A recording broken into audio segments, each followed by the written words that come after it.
उधर दिल्ली पुलिस की जांच में हत्याकांड के राज से पर्दा उठ गया है। पुलिस के मुताबिक पोंटी और उसके भाई हरदीप में झगड़ा छतरपुर के इसी 3 एकड़ के 42 नंबर फार्म हाउस को लेकर था। कई करोड़ का ये फार्म हाउस यूं तो तीनों भाइयों के नाम था, लेकिन उस पर कब्जा हरदीप का था। कहा जा रहा है कि शनिवार की सुबह 10:30 बजे पोंटी चड्ढा अपने दोस्त सुखदेव सिंह नामधारी, उनके पीएसओ सचिन त्यागी समेत कई और लोगों को लेकर इस फार्म हाउस में पहुंचा। वहां उसने हरदीप के कमरों में ताला जड़ दिया और उसके कर्मचारियों को जबरन बाहर निकाल दिया। इसके बाद वहां के एक कर्मचारी ने हरदीप को फोन कर घटना की जानकारी दी। नोएडा में मौजूद हरदीप अपने ड्राइवर कौशल के साथ एक मर्सिडीज में सवार होकर फार्म हाउस के लिए निकल पड़ा। उसके पीछे एक कार में पंजाब पुलिस के 3 पीएसओ भी थे। करीब 12 बजे फार्म हाउस के पिछले गेट पर पहुंचते ही हरदीप ने सबसे पहले 3 गोलियां गेट के बाहर खड़े पोंटी के मैनेजर नरेंद्र को मारी। उसके बाद एक गोली उसने पोंटी की लैंड क्रूजर कार के बोनट में मारी और फिर इटालियन पिस्टल लिए हरदीप ने गेट के बाहर ही पोंटी पर करीब 10-12 गोलियां मारी। इसी बीच सुखदेव के पीएसओ सचिन ने अपनी सरकारी कार्बाइन से हरदीप पर 6 गोलियां दाग दी। हरदीप गेट के अंदर जाकर गिर पड़ा। पोंटी के करीबी सुखदेव उत्तराखंड में राज्य अल्पसंख्यक आयोग के अध्यक्ष हैं। खनन माफिया से भी संबंध है। पुलिस को दिए बयान में उनके पीएसओ और उत्तराखंड पुलिस के जवान सचिन ने बताया कि उसने गोली अपने अफसर को बचाने के लिए चलाई। दिल्ली पुलिस हरदीप को मिले पंजाब पुलिस के 3 पीएसओ से भी पूछताछ कर रही है। लिस्ट दे दी है, बकायदा जो ऑर्डर हुए थे वो सिक्योरिटी की तरफ से वो हमने लिस्ट सचिव साहब को दे दी है। कितने लोग ड्यूटी पे थे आपकी पंजाब पुलिस में? पंजाब पुलिस के 6 थे इनके पास। पुलिस ने मौके वारदात से 2 पिस्तौलें जब्त कर ली हैं और कई कारतूस। आसपास के सीसीटीवी फुटेज को भी खंगाला जा रहा है। पुलिस ने दोनों पक्षों की शिकायत पर 2 अलग-अलग मामले दर्ज किए हैं। कई लोगों से पूछताछ हो रही है, लेकिन अभी तक किसी को गिरफ्तार नहीं किया गया है। पोंटी चड्ढा और उसके भाई हरदीप की मौत की तस्वीर काफी हद तक साफ हो चुकी है। फिलहाल पुलिस उन कानूनी पहलुओं पर विचार कर रही है जिसके तहत ये साफ हो पाए कि इस मामले में किसी की गिरफ्तारी बनती है या नहीं। नई दिल्ली से कैमरामैन फहद के साथ मैं मुकेश सिंह, एनडीटीवी इंडिया। पोंटी चड्ढा बंदूक नहीं चला सकते थे, रिवॉल्वर नहीं चला सकते थे, लेकिन उत्तर प्रदेश पुलिस का कमाल देखिए कि उनको 3 लाइसेंस दिए गए और 2 लाइसेंस तो एक ही दिन में दे डाले गए। गुरदीप सिंह उर्फ पोंटी चड्ढा पिस्टल नहीं चला सकते थे क्योंकि एक हादसे में उनके हाथ बेकार हो गए थे, लेकिन इसके बाद भी पोंटी को हथियारों के 3 लाइसेंस दिए गए। वैसे तो पोंटी चड्ढा को 1983 में ही यूपी के मुरादाबाद से आर्म्स लाइसेंस मिल गया था, लेकिन जब एनडीटीवी इंडिया ने आगे पड़ताल की तो कई चौंकाने वाली चीजें सामने आई। एनडीटीवी इंडिया को मिली जानकारी के मुताबिक रामपुर के इसी ऑफिस से 27 जून 1991 को पोंटी और हरदीप को हथियारों के 2 यानी कुल 4 लाइसेंस जारी किए गए। इसके बाद पोंटी ने एक .32 बोर रिवॉल्वर, एक 3006 राइफल, एक डबल बैरल गन खरीदी। हरदीप ने एक .30 पिस्टल, एक .32 पिस्टल और एक 375 राइफल खरीदी। सूत्रों के मुताबिक हरदीप ने अपनी लाइसेंसी पिस्टल से ही पोंटी पर गोली चलाई। उसकी दोनों पिस्टल पुलिस के कब्जे में है। तो ये थी पोंटी और हरदीप चड्ढा के हथियारों के लाइसेंस मिलने की कहानी, जो साफ करती है कि अगर मामला रसूखदार लोगों का हो तो फिर कोई भी नियम कानून काम नहीं करता। पोंटी चड्ढा हत्याकांड जो पूरा का पूरा है उसमें ऐसे भी हैं जो अब तक उलझे हुए हैं, जिनको सुलझना बाकी है। अब पुलिस ने 4थी गिरफ्तारी की है और वो है पोंटी चड्ढा के नौकर की। इसके बारे में शक है कि ये इसका क्या रोल है, इसे तलाशने में इस समय पुलिस लगी हुई है। फार्म हाउस की दीवार पर गोली के निशान, गेट पर गोली के निशान और पोंटी की लैंड क्रूजर पर भी गोली के निशान।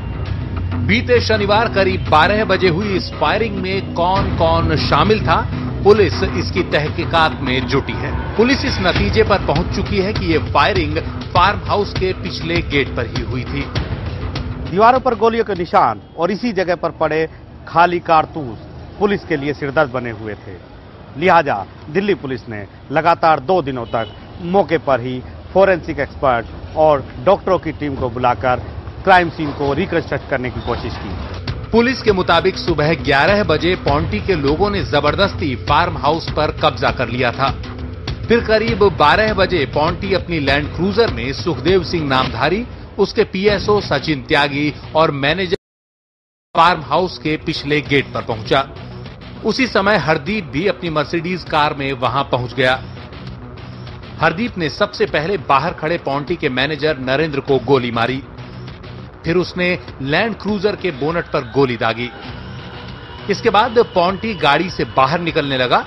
गाड़ी के दरवाजे से धक्का मारकर उसने हरदीप को नीचे गिरा दिया। नीचे से ही हरदीप ने पॉन्टी पर फायरिंग की, जो उसकी जांघ, पेट और कमर में लगी। तभी नामधारी का पीएसओ सचिन त्यागी गाड़ी के दूसरे छोर से उतरकर आया और हरदीप पर अपनी कार्बाइन से फायरिंग कर दी। हरदीप इसके बाद फार्म हाउस के अंदर गार्ड रूम में जैसे तैसे गया और वहीं उसकी मौत हो गई। कुल मिलाकर पॉन्टी को 7 और हरदीप को 2 गोलियां लगी। इस मामले में पुलिस की जांच एक शख्स पर आकर रुक रही है, सुखदेव सिंह नामधारी पर, क्योंकि पुलिस का मानना है कि जिस तरह नामधारी का रिकॉर्ड रहा है उससे एक बात साफ है कि ऐसे मौके पर उसकी मौजूदगी कोई इत्तेफाक नहीं हो सकती। पुलिस सूत्रों के मुताबिक जिस वक्त फार्म हाउस पर कब्जा किया गया उस वक्त नामधारी के कुछ लोग भी वहां मौजूद थे। उनकी तलाश में उत्तराखंड और यूपी में कई जगहों पर दबिश दी जा रही है।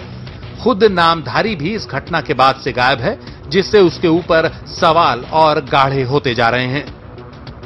नई दिल्ली से बात करते हैं पॉन्टी चड्ढा और हरदीप के मौत के मामले की। जी हां, इसके अहम करीब सुखदेव सिंह नामधारी को आखिरकार दिल्ली पुलिस ने उत्तराखंड से गिरफ्तार कर लिया है। पुलिस के मुताबिक फार्म हाउस पर कब्जा करने की साजिश रचने में नामधारी भी शामिल है।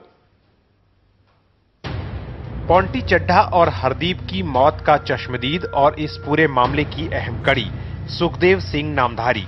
आखिरकार दिल्ली पुलिस ने बाजपुर में उन्हें गिरफ्तार कर ही लिया। आरोप है कि नामधारी ने ही छतरपुर के फार्म हाउस पर कब्जा करने की साजिश रची थी। इसके तहत उनके लोगों ने गोलियां चलाई और हरदीप के लोगों से लूटपाट कर उन्हें बंधक बनाया। इस बारे में हरदीप के ड्राइवर नंदलाल ने एफआईआर दर्ज कराई थी। इस हत्याकांड में कई सवाल ऐसे हैं जिसके जवाब पुलिस के पास नहीं है और दिल्ली पुलिस का मानना है कि सिर्फ और सिर्फ सुखदेव सिंह नामधारी ही इन सवालों के जवाब दे सकते हैं और इसके बाद ही पता चलेगा कि आखिर इस पूरे मामले में नामधारी की भूमिका क्या रही है। हालांकि कई दिनों तक गायब रहने के बाद बाजपुर में अचानक नामधारी प्रकट हुए और इस मामले में खुद को पाक साफ बताया। यहाँ मेरे कांटेक्ट किया कि हम मिलना चाहते हैं कि इसके विषय में, तो मैंने कहा आइए, मैं तो हमेशा तैयार हूं क्योंकि मैंने ही रिपोर्ट दर्ज कराई है, तो मैं क्यों नहीं मिलूंगा। तो जो भी आप मेरा वर्जन है, जो भी मेरा बयान है, मैं आपको बिल्कुल नोट कराऊंगा। जो भी है, जो आप मेरे से पूछेंगे वो दिखाएं कि मैं कौन से थाने में कहां पे मैं हिस्ट्री शीटर हूं, वो हिस्ट्री शीटर निकाल कर लाए, मैं दावा करता हूं। लेकिन इस बीच कई दिनों से ताक में बैठी दिल्ली पुलिस ने उन्हें आखिरकार गिरफ्तार कर ही लिया। पॉन्टी हरदीप हत्याकांड मामले में उत्तराखंड पुलिस फिलहाल मूक दर्शक की भूमिका में है, जबकि इस सनसनीखेज मामले में कई कड़ियां उत्तराखंड के इलाके से ही जुड़ी नजर आती हैं। अब दिल्ली पुलिस उनसे हकीकत जानने की कोशिश करेगी। जांच में ये भी पता चल चुका है कि हरदीप ने नामधारी को निशाना नहीं बनाया, तो फिर उनके पीएसओ ने हरदीप को गोली क्यों मारी। और उसके भाई हरदीप की मौत के मामले में पुलिस की जांच एक बार फिर उलझ गई है। वजह बताई जा रही है कि मौके से बरामद की गई गोलियां, पुलिस सूत्रों के मुताबिक इस जांच में 6 गोलियां सिरदर्द बनी हुई है।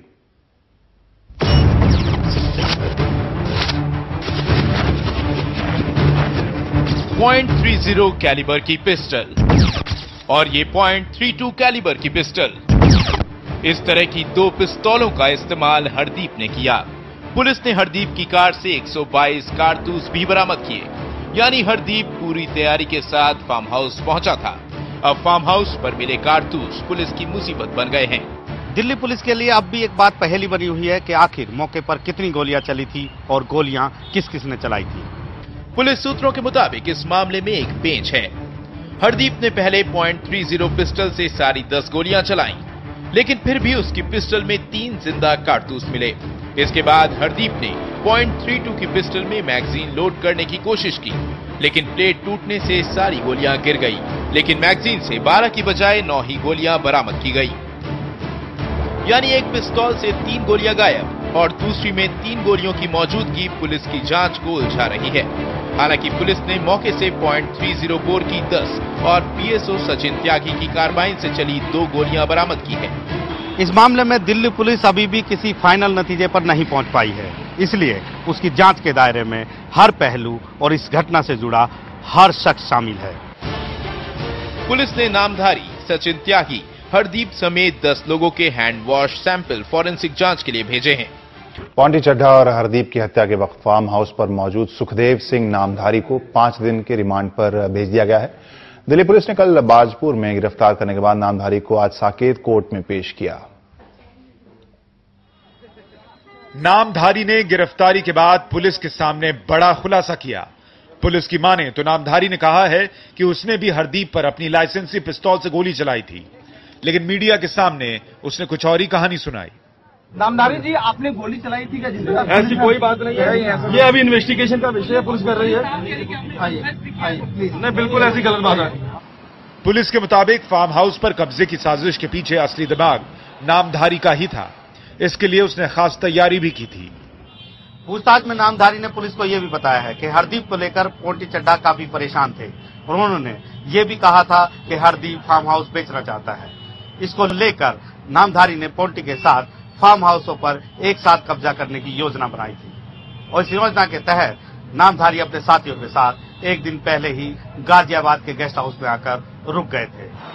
फार्म हाउस पर कब्जा करने में नामधारी के मामा समेत कई लोग शामिल रहे। इन लोगों ने ही गोलियां चलाकर फार्म हाउस पर कब्जा किया। सुखदेव सिंह नामधारी की गिरफ्तारी के बाद दिल्ली पुलिस गोलियों की गुत्थी को सुलझाने में तो कामयाब हो गई है, लेकिन एक सवाल अब भी बाकी है कि आखिर हरदीप को पीएसओ सचिन त्यागी की गोली लगी या फिर सुखदेव सिंह नामधारी की। और अब बैलिस्टिक रिपोर्ट ही ये बताएगी कि आखिर